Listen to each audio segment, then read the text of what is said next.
Hi everyone, it's Jessica. Welcome back to my channel. Today we're starting a new week of the Scrappy Sampler Quilt Along and we're making blocks 6 and 7. I'm going to break the videos up this week. Today we're going to work on block 6 and tomorrow I'll share the video for block 7. This is what block 6 looks like. So let's get started. I just put in, I had pieces left over from a fat quarter bundle, Blueberry Delight, I think that's what it was called.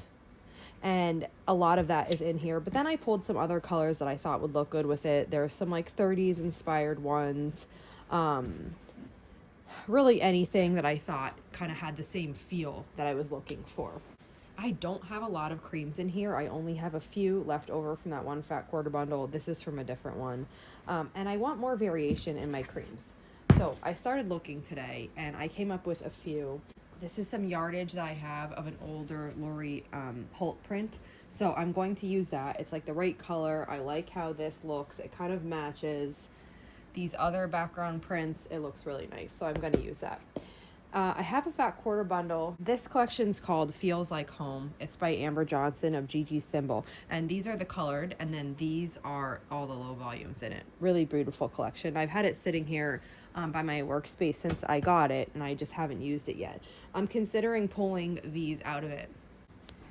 I think these would look really nice with the fabric that I have. This one is a little bit of a darker background, and so is this one, but it's a similar color to this, a little bit lighter, but I think it kind of ties in really nicely. And these other ones are all kind of a creamish background. They do have more colors than I have been using. Like, I haven't been using anything like this. So these three with the more colors, I'm kind of like, I'll think about that. But these other ones look like they're gonna match really nicely. So I'm thinking about adding these in. I have my fabric for the blocks that we're going to make right now. For one of them, I'm gonna either use, these two or these two. I have to decide. And then for the other one, I think I might use this.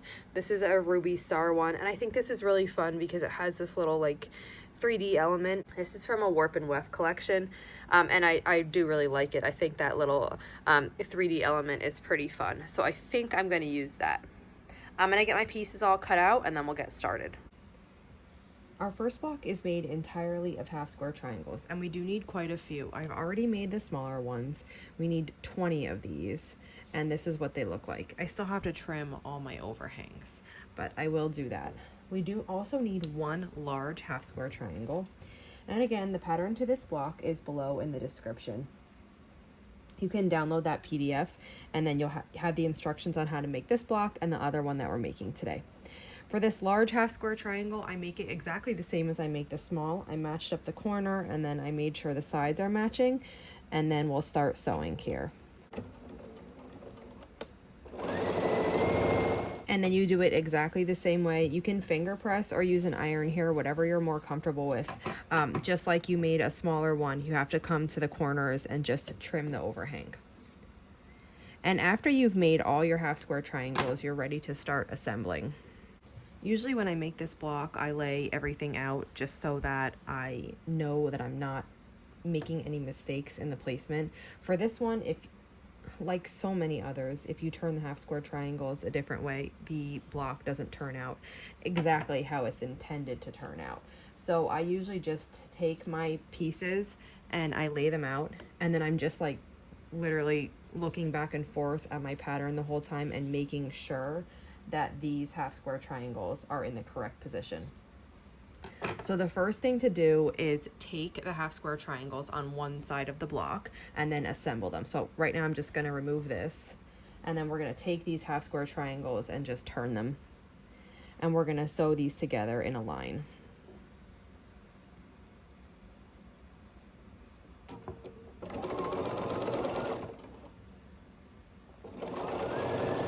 This block is called Lady of the Lake. It's a common quilt block, and I just think this one's so beautiful. It does have a lot of pieces, but the effect once it's sewn together, it's so pretty. You get this effect where half of the block is light and half of the block is dark, and it's just beautiful. So for this side of the block, my dark side of my half square triangles is on the outside and my light is on the inside. And that lines up with this light side of the half square triangle. So I'm going to turn this around so we can piece it, and then I'm going to add this to the side.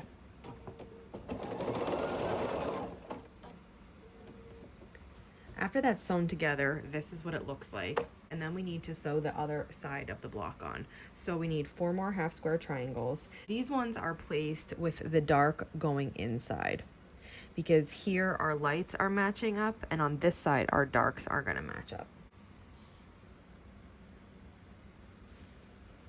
And they're going to go like this. And then I'll take this out of the way again, and we'll just turn this sideways once more and then start sewing these together. And after you have your side unit made, you need to sew it on like this.